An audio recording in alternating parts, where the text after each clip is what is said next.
शाश्वतं देवं सद्गुरुं मुरलीधरं मुरलीमण्डितकरकमलं मुनिजनमोहनं व्यध्यस्तपादं गणमालाधारिणं प्रेमभक्तमण्डलनित्यकीर्तितं श्रीप्रेमिकवरदम् आश्रयेऽहं। सद्गुरुनाथ महाराज की जय। எல்லாருக்கும் நமஸ்காரம்। இன்னைக்கு உங்க எல்லாருக்கும் நான் ஒரு குட்டி கதை சொல்லலாம்னு பாக்கிறேன். ஒரு குட்டி இல்ல, ரெண்டு குட்டியோட கதை. ஒன்னு குரங்கு குட்டி, இன்னொன்னு பூனை குட்டி. முதல்ல குரங்கு குட்டியோட கதையை பார்ப்போம். இப்போ குரங்கு குட்டி சின்னதா இருக்கும்போது தனக்கு ஒரு ஆபத்துனா குடுகுடுன்னு ஓடி போய் தன்னோட அம்மாவோட வயிற்றை கெட்டியா பிடிச்சுக்குமா. அம்மா குரங்கு கிளம்பி மரத்துக்கு மரம் தாவி தாவி ஒரு பத்திரமான இடத்துக்கு குட்டியை கொண்டு போய் சேர்த்துரும். ஆனா இது ஒரு பிரச்சனை இருக்கு. அம்மா மரத்துக்கு மரம் தாவும் போது தன்னோட குட்டியை அது பிடிச்சிக்காது. குட்டி தான் அம்மாவோட வயிற்றை கெட்டியா பிடிச்சிக்கணும். அப்படி பிடிக்கல ப்ராப்ளம் குட்டிக்கு தான் கீழே விழ வேண்டியதுதான். இப்போ ரெண்டாவது கதையை பார்ப்போம். பூனை குட்டிக்கு ஒரு ஆபத்துனா அது வெறும் நீயாம கத்துனா போதும், அம்மா பூனை உடுகுடுன்னு ஓடி வருமா. ஓடி வந்து பூனைக்கு வலிக்காம வாயில கவ்வி தூக்கிட்டு ஒரு பத்திரமான இடத்துக்கு கொண்டு போய் சேர்த்துரும். இப்போ முதல் கதையில, அதாவது குரங்கு கதையில, குரங்குக்கு எஃபர்ட்ஸ் ஜாஸ்தி, ரிஸ்க் அண்ட் ரெஸ்பான்சிபிலிட்டிஸ் அதிகம்.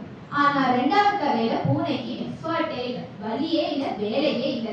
வெறும் மியாவும் மியாவும் கத்துனாலே போதும், மற்றது எல்லாத்தையும் அதோட அம்மா பார்த்துக்கும். நாம முக்தி அடையறதுக்கு எத்தனையோ மார்க்கங்கள் இருக்கு, எத்தனையோ வழி இருக்கு. முதல்ல சொன்ன வழி மர்க்கட கிஷோர நியாயம். மர்க்கட கிஷோரம்னா குரங்கு குட்டின்னு அர்த்தம். நாம நம்ம சொந்த முயற்சியில ஞானம் அடைந்து வைராகியத்தை வளர்த்துட்டு யாகம் யோகம் ஜபம் தபஸ் எல்லாம் பண்ணா, யாகம் யோகம் ஜபம் தபஸ் எல்லாம் பண்ணா அம்மா குரங்கு மாதிரி பெருமாளே வந்து இந்த சம்சாரத்தை நம்ம சுமையில தூக்கிட்டு போயிடுறோம். ஆனா இதுவே ரெண்டாவது கதையில பார்த்தேன்னா மார்ஜார கிஷோர நியாயம்னு பேரு. மார்ஜார கிஷோரம்னா பூனை குட்டின்னு அர்த்தம். இப்போ ரோடெல்லாம் கிராஸ் பண்ணி விடும் போது எப்படி அப்பா நம்ம கையை பிடிச்சி ஜாகிரதையா கூட்டிட்டு போவாரோ, அதே மாதிரி பெருமாளே வந்து நம்மள இந்த சம்சாரத்துக்கு பத்திரமா கூட்டிட்டு போவார். ஆனா அதுக்கு நம்ம என்ன பண்ணணும்? சரணாகதி பண்ணணும். பெருமாளே எனக்கு ஒண்ணும் தெரியாது, என்னால எதுவும் பண்ண முடியாது, நீயே என்னை வந்து கூட்டிட்டு போ, நான் உன் திருவடியிலே வந்து சரணடையறேன்ட்டு நம்ம கர்வத்தை விடணும். பெருமாள் மேல பரிபூரணமான நம்பிக்கையை வைக்கணும். அப்படி வச்சா வைகுண்டத்துக்கே நம்மளால சுலபமா போக முடியும்.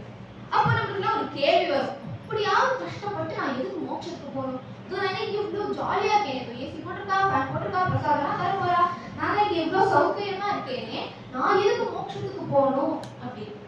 இந்த பூலோகத்துல நம்ம இன்பம் அப்படின்னு நினைக்கிறது எதுவுமே நிச்சயம் கிடையாது, எதுவுமே பெர்மனன்ட் கிடையாது, எல்லாமே ஒரு மாயை. இங்க நம்ம இன்பம் அப்படின்னு நினைக்கிறது இங்க ஒண்ணுமே இல்லை. பூலோகத்துல இன்பம் அப்படிங்கிறது ஒண்ணு இல்லவே இல்லை. ஃபார் எக்ஸாம்பிள், இப்போ ஐஸ்கிரீம் சாப்பிடுறது எல்லாருமே பிடிக்கும். மெயினா குழந்தைங்களுக்குலாம் வந்திருக்கா, குழந்தைங்களுக்கு ஐஸ்கிரீம் சாப்பிட ரொம்ப பிடிக்கும். இப்போ அதுக்குன்னு 10 20 30 40 சாப்பிட்டுட்டே இருந்தா 1000 கஷ்டம் வரும். என்ன ஜுரம் வரும், சளி பிடிக்கும், தொண்டை கட்டும், 1000 பிரச்சனை. இப்போ சினிமா பார்க்கறது அதே மாதிரி எல்லாருக்கும் பிடிக்கும். அதுன்னு பார்த்துட்டே இருந்தா தலைவலி, காது வலி, கண் எரிச்சல், மறுபடியும் எல்லாம் கஷ்டம். ஆக இந்த பூலோகத்துல இன்பம் அப்படிங்கிறது ஒண்ணு இல்லவே இல்லை, எல்லாமே மாயை தான். அதனாலதான் இத சம்சார சாகரம்னு சொல்றாங்க, பிறவி பெருங்கடல்னு வள்ளுவர் சொல்றாங்க.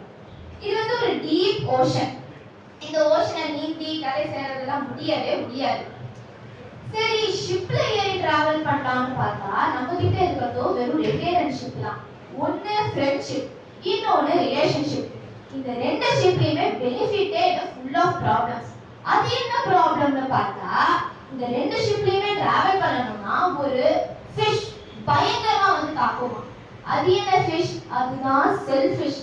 ஆக பெருமாள் அடையணும்னா இந்த டீப் ஓஷன், இந்த ஓஷன், அந்த ஓஷன் எல்லாம் டிராவல் பண்ண முடியாது.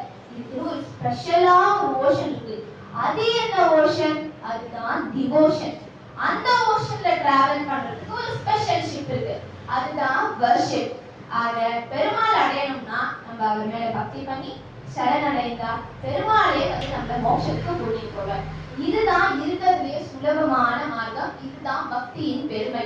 சரி, இந்த பக்தியை எப்படி பண்றது, நவவிதமான பக்தினா என்ன அப்படிங்கறத நான் இன்னொரு சந்தர்ப்பத்துல சொல்றேன். எனக்கு நிறைய வாய்ப்பு கொடுத்த ஜெகநாத் மாமாக்கும் மஞ்சு மாமிக்கும் என்னோட கோடான நன்றிகள். என்னோட ஒரே இவ்வளவு பொறுமையா கேட்டவங்க எல்லாருக்குமே என்னோட நமஸ்காரம். கோவிந்த நாம சங்கீர்த்தனம் கோவிந்தா